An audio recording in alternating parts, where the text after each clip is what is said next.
and welcome everyone to another episode of SacTown Talks. Today, we're glad to be joined by members of the California Legislative Black Staff Association, co-chairs Symphony Barbee and Capri Walker. Hey guys, how's it going? Thanks for joining us. Good Thanks for having morning. us. Yeah, I guess for our listeners who don't know a lot about you two, kind of, I guess Symphony, can you, I guess, first kind of start off, kind of tell us a little bit about yourself and kind of what you're doing now and how you got started with the association? Awesome. Good morning, and thank you for having us. My name is Symphony Barbee. I am one of the co-chairs of the California Legislative Black Staff Association, and I currently serve as a legislative advocate for Planned Parenthood Affiliates of California here in Sacramento, California. And I got started with the Black Staff Association at the very beginning on the first board 3 years ago. And I was approached by our founding chair, Alchemy Graham, who asked me to serve on the board. And I said, absolutely. And I was excited to do it and happy to do it. And here we are now, 3 years later, still serving and still having an impact. So very glad to be here. Thank you for having us. Yeah, did you ever work in the building as staff before working for Planned Parenthood? I did. I came into the building as a Senate fellow in the year of 2020, and I worked with Okay. Senator Nancy Skinner. Oh, interesting. So yeah, right into COVID, huh? Right in COVID. And then when did you come out into Planned Parenthood? So at the end of my fellowship year, I received an offer from Planned Parenthood and made that transition right after my fellowship. Okay, interesting. And Capri, can you tell us a little about yourself, kind of what you're doing, and kind of how you got here? Yeah, of course. Yeah, similarly to Sim, we met in our fellowship year. We were in the same cohort in that COVID time. I was a fellow in the Senate Public Safety Committee, and after the fellowship ended, I was hired on by Senator Skinner, where I stayed for about 2.5 years. Oh wow. Left Senator Skinner's office at the end of last year. Did a quick stint at Actum, the global consulting firm, and I was just hired by Californians for Safety and Justice as their government affairs manager. So I've been there for all of 5 days. Oh, congratulations. Thank you. Very happy to be there. And then also, just like Symphony, I've been on the board since our inception in 2022. And we've been on the board ever since. So that's interesting. It kind of sounds, as I kind of recall, kind of talking to Alchemy. You got a lot of you guys just started during 2020 during kind of the pandemic. Is that right? Yeah. Yeah, there's a lot of us that started during 2020 and stuck around. Mhm. Yeah. And how many founding members of the association were there? Can you kind of tell us, I guess, the origin story of how the association started? Do you want to take it? Both of us were there. I just remember getting a phone call and Alchemy being like, Symphony, I need you to come be on this board. And I was like, okay, girl, anything for you. How many? I think we started with a handful, like, was it less than 10 I want to say potentially? right around 10. Right around 10 on the folks. board. Yeah. We were small but mighty. We had to do a lot of IRS filing. Capri was the person behind all of that, making sure that we were like following the law as a nonprofit 501c3, and that's where all my appreciation for Capri comes, because she worked so hard. It was tedious. It was tedious. It was one day we didn't have the right thing for our filing with the IRS. We had to, and it was a lot of moving pieces of trying to become an established 501c3 and also trying to do it with no money in the bank at the time because we didn't have that status. Yeah. And so people wanted to give to us, but we didn't have our status yet. And so, we were just trying to figure out how to balance it all. And Capri was the mastermind behind all of it. So if you want to talk more about it, go ahead. Yeah, it was definitely it was a collective effort. And it was a labor of love. It really was. I tried my best, and that's probably why it took a little bit longer than it was supposed to for us to really get established, because I was like, what exactly am I supposed to do? Right. But I was focused, and I did not stop. And the team never gave up on me. The board was very sensitive to what was going on, and they were very supportive. And we finally made it. We came out on the other side. We made it. We're established now. We got a bank account. We're recognized. We're everything. So we're here and we're ready to go. It's kind of interesting. It was kind of born out of like a period of, COVID where a lot of staff weren't able to communicate with each other. And, kind of, before that, there would be a lot of, mingling among staff, a lot of, social events and things like that. Kind of, how were you guys able to kind of form and kind of find, each other to kind of set this up when, everyone was so kind of, isolated? I mean, I think that's exactly what it was, right? Because we were so separated and because we were so isolated, there was a very clear need for community.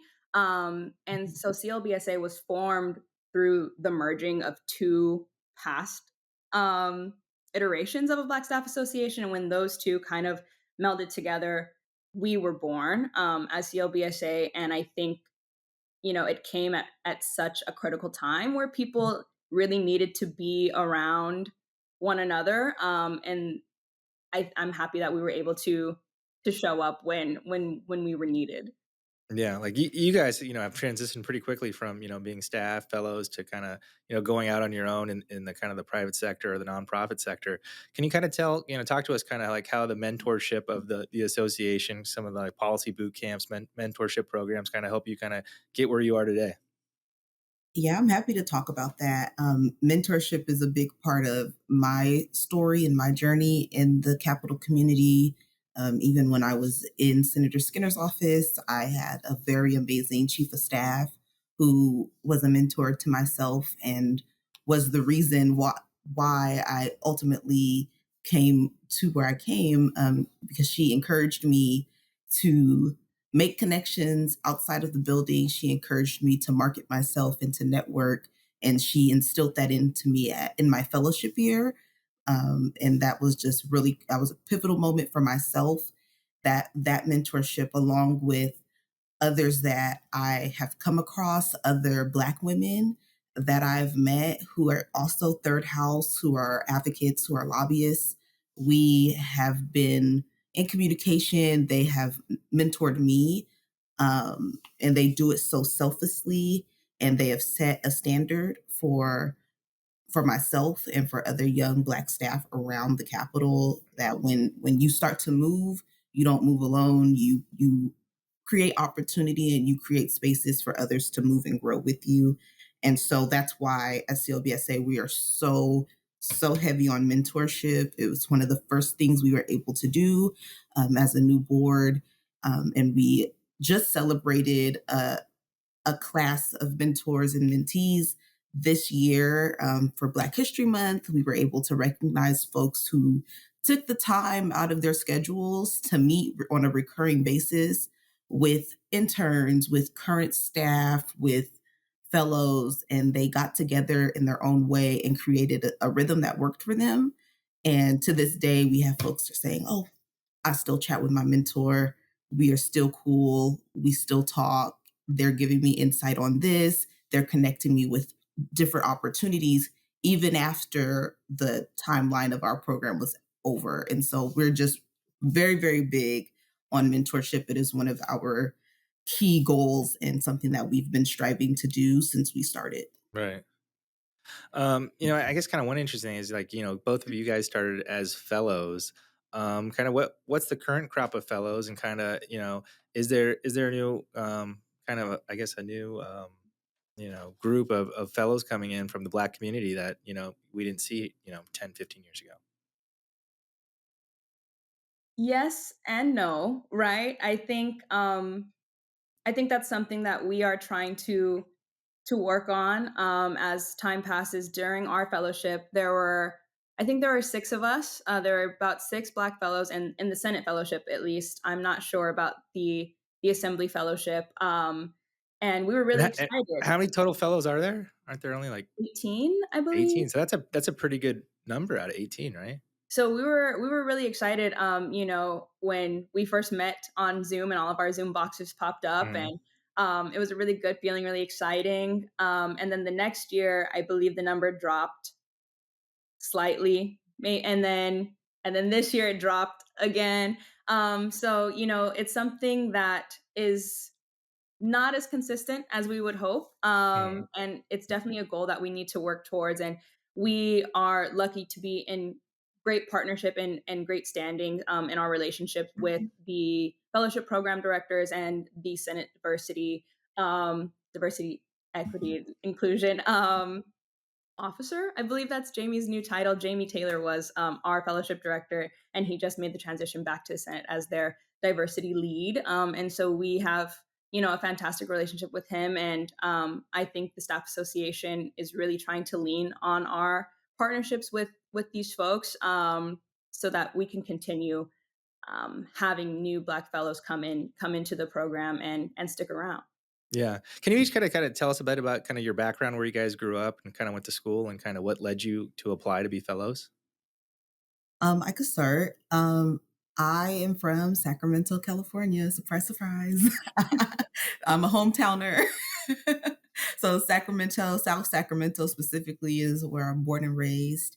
And I went to high school at Sac Charter High my freshman year, and then graduated from West Campus High School. So also here in South Sacramento. Right. So been around my whole life. It's where I'm from, and I a lot of things happened between high school and obviously here.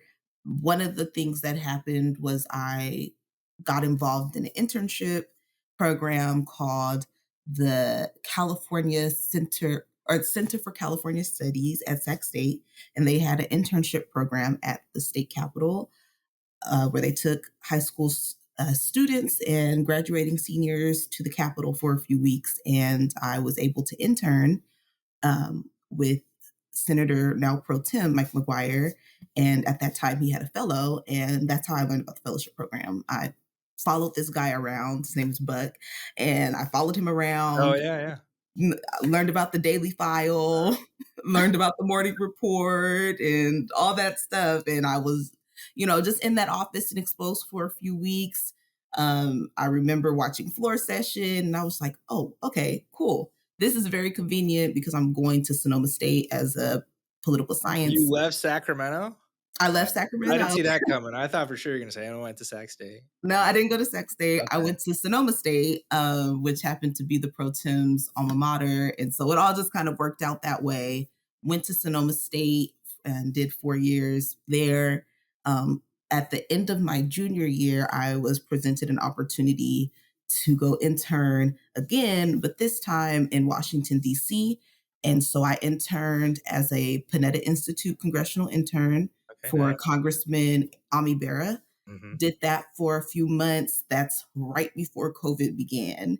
And that was right around my senior year of college. And I came back for my final year or my final semester of senior year. And so that also kind of pushed me towards the fellowship. I heard more about it in that space. And so the next thing I know, I'm applying for the fellowship. I did not know the world was going to shut down when I was applying, Mm. but I applied and I sent in my application and I just waited. And, I got an interview and I was selected. And I really don't know much more besides Were you besides applying the for stuff in DC too, or after your time in DC, so did you decide you liked Sacramento? I really did enjoy DC. It does mirror Sacramento a lot. So as somebody who's been here for my whole life, I was like, oh, this would be something nice to do. Get out of your hometown Right. and go live in another city. Because I was exposed to DC for a good 3 to 4 months. So I was starting to get acclimated. But the program ended and I came back. Um, Around that time, I wasn't applying just yet because I was waiting to graduate or like a month or two before graduation to see what was available. And by the time a month or two came, we were fully shut down. Mm. I had emailed a couple folks. I was like, hey, that bachelor is coming in real soon. And they were like, we're not doing anything. We're all at Right. home. We're not hiring. Everything was on at standstill, which was completely understandable, which is why I wasn't sure what was going to happen with the fellowship. I was like, oh man, maybe this might be the year they don't have a cohort. Everything is shut down, including the state legislature in some ways. And so it all kind of worked out. My story really is just a testimony of how one thing leads to another. Being in the right place at the right time sets you up for the next opportunity, and really how knowing the right people and being connected to the right sources can really like set your career up. That's kind of my story. And I don't know if Capri wants to add Yeah. anything. I am not from Sacramento. I'm not sure if you know. No, I'm just kidding. I'm from San Diego, born and raised. And you left? I'm very proud to be from San Diego. Listen, one thing about me, I'm gonna find my way back to San Diego every time. I was down there last week and I was like, I don't know if I can go back to Sacramento. As you should, as you should. I'm an enormous advocate for anybody visiting San Diego. I'm very proud to be where I'm from. Grew up in the South Bay. I went to Chula Vista High School. Graduated from there. Went to San Diego State. So I was there. I was in San Diego from Mhm. birth to about 21 years old. And there, during my time at San Diego State, I was involved very heavily on campus. I was in Associated Students. I worked at the identity centers on campus. And it was actually one of my professors, one of my women's studies professors, who told me about the fellowship because she was aware of, the work that I've done on campus. And I worked at the city council for a little bit. And I was pretty involved in our government at the local level. And she thought it would be a great opportunity for me. Similarly to Sim, that's the second time I've said that phrase, and I stumbled over it both times. But I graduated in 2020 as well, and when I was applying, I did not know the world was going to shut down the way that it did.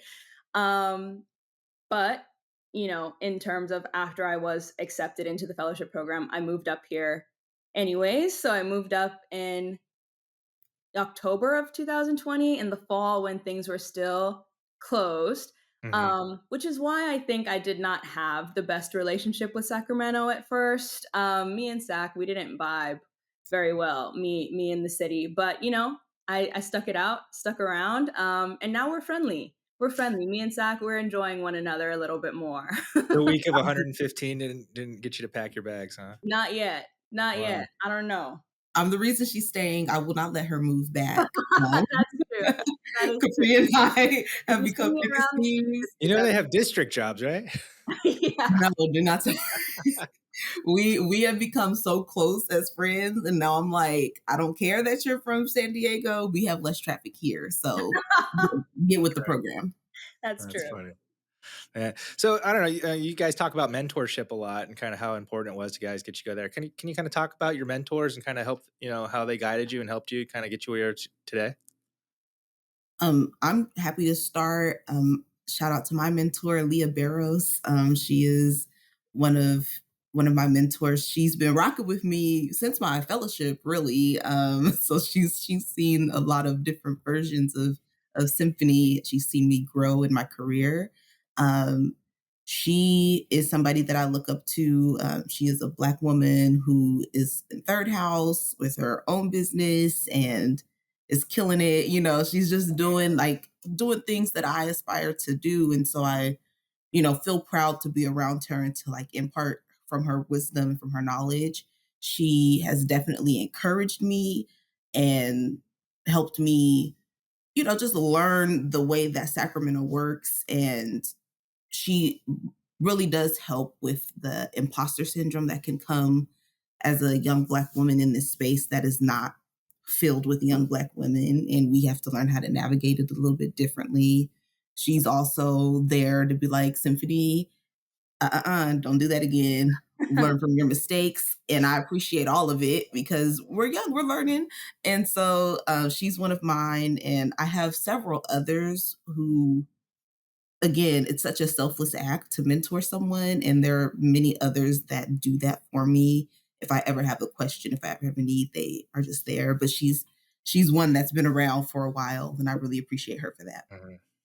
Yeah, I think, kind of going off of what Simph is saying, there are a lot of challenges that we face, right, as young Black women in this space. And I rely really heavily on the network that CLBSA has gifted me because there are not a lot of Black staffers in the building. There's not a lot of Black lobbyists outside of the building. So it's a really tight little community. And, these mentors who have been around for a while, they don't hesitate, to show up for us, to sit down for lunch or sit down for coffee, go out to a happy hour. Imposter syndrome is real, as Symphony said, and there are feelings of anxiety, and sometimes there are feelings of just being overwhelmed, and all of those are very natural and they're all very valid. And so, it's really nice to have CLBSA in the community that has been created around CLBSA. I use it as a reminder that, I'm not alone, right? And as a reminder that I do know what I'm doing, as a reminder that I do belong here, that I do, I'm exactly where I'm meant to be, right? And as a reminder that everyone's journey is different. I think it's really special. And I always love when folks who have been around a little bit longer than we have share their personal journeys and their personal stories of how they ended up where they are, because I find a lot of comfort in that. And I think there's a sort of intrinsic safety in our community, because these communities have been intentionally created for moments like these. And I think that we, along with the other staff associations, APICA and CQA, CLCAF, I think we do a really great job of supporting our people, and providing space for our members and for ourselves. It's kind of interesting. Like once you get to the Capitol, it's like a little literal maze, right? Like, there's all these places to go. Now it's torn down. But there's two buildings now. It's kind of hard to navigate. And then Mhm. once you learn about the different jobs and different career paths, it's kind of Mhm. overwhelming. Like, different agencies, different roles, fundraising, campaign work, lobbying, PR, all that stuff. Kind of how did you guys kind of end up where you are, and kind of, after learning everything, being there for a couple years, kind of, how did you decide to go on the path you guys are today?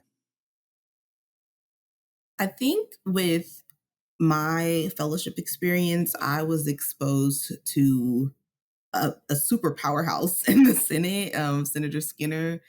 Um, I had an opportunity to work on policy that was then signed by the governor. I had an opportunity to have my hands in some really heavy work, and I realized that I just loved it. And I think that's why the fellowship is so great. You either love it or it's not for you, and that's okay. And it worked for me. The policy making and like being involved in having to get your bill through, lobbying your peers and your colleagues to really show the importance of the policy you're working on. It all really worked for me. I think I'm really lucky in that way that I found something, my little niche that worked super young. And when lobbying became available, when that became a path that I was considering, I was like, you're actually kind of good at this. Like, you're good at talking to people about the issues you care about. I was not really hesitant to do it because we've been doing it all along. I think this is one of the benefits of coming into this space as a Black woman. I know how to talk to people about the issues that impact communities of people that look like me. And and then I also know how to talk about issues that impact folks who also happen to be women, who also have the potential to give birth, different things like that. Reproductive health care impacts everybody. And so I was able to transition from being a Senate staffer to staffing a large organization and lobbying on their behalf, Mhm. because it's something that if you have it, you have it. And if you desire to have it, you can still have it. Like, nobody is cut out. But it clicked for me really early. And so I'm very lucky because I know everyone doesn't have that experience, but for me, it all worked in a natural way. That is beautiful. I love I love listening to Symphony talk. I love listening to Symphony talk.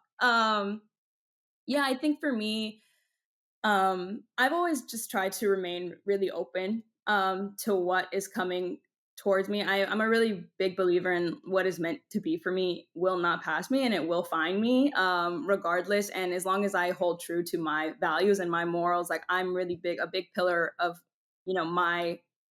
my heart and my personality is community. And so as long as I always center where I came from and the people that built me, and as long as I continue to center that in my work, I'm open to a lot of different things and where that takes me. And as I continue to shape myself as a person and a young adult, I'll just continue to move to different opportunities that best serve me where I am in that moment. And that's all I've done. And that's what I'll keep doing. And it's worked so far. So Yeah. It was kind of interesting. You guys were talking, you both kind of, noted something called imposter syndrome. Kind of what is that? Oh, it's this I can describe it in the way that I feel it, and I probably won't be using the Webster version of it, but the way that it shows up for me at least is when you're in a space like in the Capitol where there are folks of influence, positions of power, and you feel I'm not supposed to be here. This is wrong. Hmm. Um, how did I get selected for this? I'm in way over my head. This space is not for me. I'm going to get embarrassed. I'm not going to do well at this. It's something of an intrusive thought that tells you that you do not deserve to be in a space you actually do deserve to be in. Getting into these spaces is not an easy task, and for folks of color, for queer folks, for Black folks who come in, we often face more barriers to get here, and then when we do get here, we feel inadequate. And so that is how I define imposter syndrome. I have felt it in my own journey in the Capitol, just like, oh my goodness, I don't see anyone that looks like me. No one's going to take me seriously. I'm often one of the youngest in the room when I am in a room. And then I also happen to be Black and to be a woman. And so I carry these identities with me when I lobby and when I'm interacting and when I'm networking. And it's really just a matter of pushing that out, and showing up confidently. And I know my work, I know my stuff, I'm proud of my work. And imposter syndrome, sometimes it's just that negative little voice that tells you you don't belong to be there. Right. yeah, it is. And sometimes it's loud. Sometimes it's loud and sometimes you can't drown it out. And sometimes, you know, it's easy to kind of fall victim to imposter syndrome because they're telling you. And for me, when I experience it or when I hear that little voice, it sounds like my voice. It's Mhm. me. It's me telling you, you don't know what you're talking about. Do not say anything. You do not know what you're talking about. Mhm. And that's, it's hard. And it's hard because I think like a lot of other people, I'm my own worst critic. So sometimes it's really hard because I feel like I'm going up against myself, right? But you have to remind yourself that even though it may sound like your voice, like that's not you. Like it's not your thought. Those are not your voices. And even though it's taking on, the form of you so that it's easier for you to feel like you don't know what you're doing, like kind of like what Symphony said, you have to push it out of there. And that's why it's really important for us to lean on one another and lean on our mentors and lean on, our colleagues and our friends, our people in the Capitol, because they're going to tell you, okay, if you didn't know what you're doing, then why are you here? Yeah. How'd you end up here? You know what you're doing, because if you didn't, you wouldn't be here. You wouldn't have gotten that job. You wouldn't have gotten that interview. You wouldn't be in this space. And so it's always really important to surround yourself with folks who are going to lift you higher and remind you, like, you again, this is where you're supposed to be. So it's an ongoing journey, right? I don't think there's like a cure for it. At least Right. if someone knows, let me know, because I don't know. But if someone finds it, let me know, because it's an ongoing thing. I guess as you keep being successful, you gain confidence, and that voice dissipates over time. But it's kind of interesting, even talking with a lot of Black members, they kind of have similar stories of how they began as staff and kind of worked their way up and kind of where they are today. Is there a lot of collaboration between the association and the Black Caucus? Yes, the Black Yes. Caucus is one of the biggest supporters of the Black Staff Association. We're very grateful for them for their partnership. Anytime we call, they answer, and they don't just answer, but they also show up for us in Hmm. whatever ways that they can. We know members have busy schedules. We know there's a lot going on. We're in election year, but they still have shown up for us in these last 3 years. They've done so with their generosity in sponsoring our events. They've done so by just making things happen for us, inviting us into spaces with them. And most importantly, they show up for us by taking the time to actually speak to us, young Black staff. If I ever am out and about and I see a Black member, I don't think I've ever been like, oh, they didn't speak to me. Like, they always stop and they always say hello, even if it's the smallest thing. It really does make all of the difference to be seen by them and to know that that kind of success is possible as a young Black person in this space, because there's not many of us and there's not many of them. And so it's really amazing to be a part of their community as well.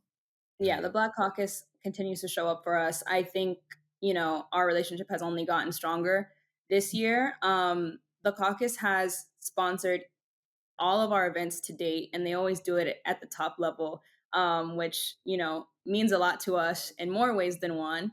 But definitely going off of what Sim had said is it's more than just the monetary donation, right? It because that's something too. Let's be very clear. But it's the time that they put in and showing up and coming to our events, because the money is great, but like we're putting on our events for people to come. And so for them to take the time out of their extremely busy schedules to show up for us, even just for a little bit, show up, take a couple pictures, shake hands, give some hugs, and it means a lot to always have them there. It's always really special. Yeah. So you guys are this year's co-chairs. Kind of, what's your plan and vision for the association this year? I mean, that goes into why we have been fundraising. We have been working really hard to make sure that the work of this board does not end with us. We definitely are working on just enhancing our mission of recruiting and retaining young Black staff. And one of the ways that we do that is via internship. We need to have young Black staff exposed. We need to have young Black people who are potentially in high school or in college. They need to be exposed and know that this career path is an option. And one of the ways we do that is by fostering internship and mentorship. So this Juneteenth, we raised the money at our Juneteenth Gala for that. And that was a very successful effort. We raised over $50,000. Wow. And the year before that, our first time doing Juneteenth, we raised around $20,000.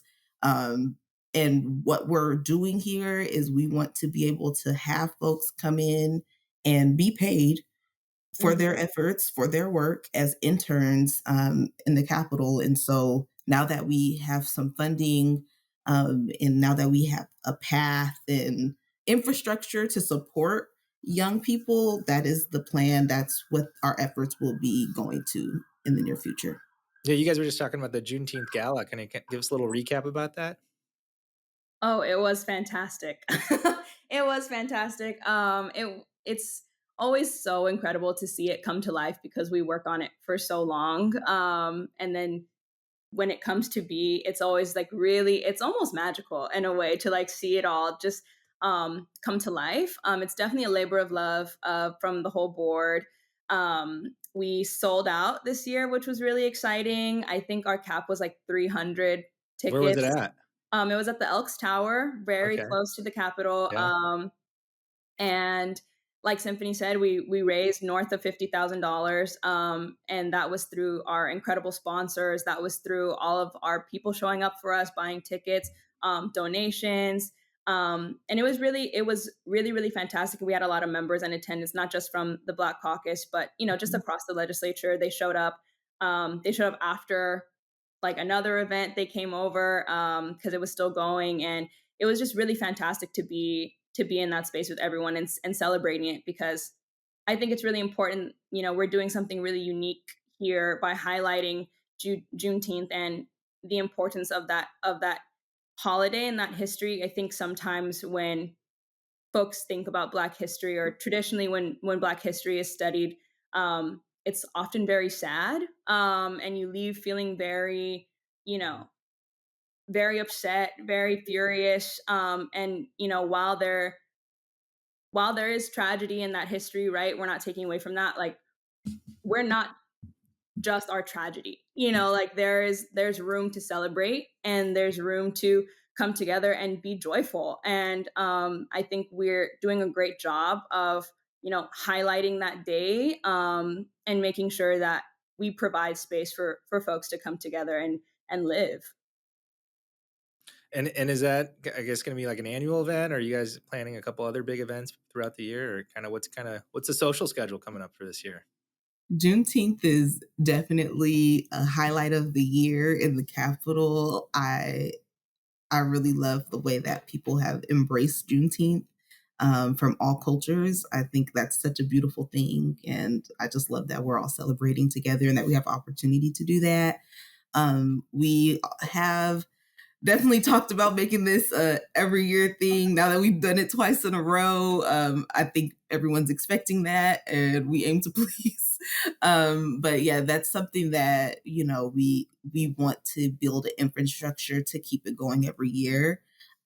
We also have other big events. We have a big three, as we call it.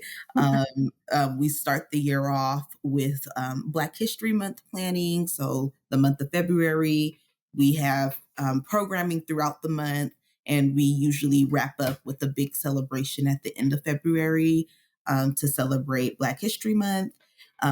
We had our first ever Hoop Dreams basketball tournament this year, which was a lot of fun. We know that everyone loves to play sports in the Capitol, so this was one of those ways that we can engage staff and members and just have a fun time. We had that event, and we also had fundraise at that event as well, and that was very successful for our first time. We partnered with Sac State Athletics to pull that off, and we just had a ball. So that was our second big event, and then our big one being Juneteenth. And so we're really proud that we have been able to bring these events to the Capitol, have fun while also being the young change makers in Sacramento. That's awesome. Well, it sounds like you guys have a busy year planned out ahead of you. If kind of some of our listeners kind of want to find out more about the association or kind of follow you guys online, what's the best way to do that? Oh, we're across social media. Follow us on Instagram at CLBSA. And then on the Instagram, there's like a link tree. So you could find our website, clbsa.org. You can sign up to be a member. The dues for the membership are also in that link. We have a newsletter. So you can subscribe to our newsletter. I think we're on LinkedIn. I think we're everywhere. We're You everywhere. just gotta look in the right places and you'll find us. Sounds good. Well, thank you so much for joining us, guys. You guys are definitely continuing a great journey, and looking forward to kind of seeing what you guys have planned for this year, and best of luck. Thank you. Thank you so much.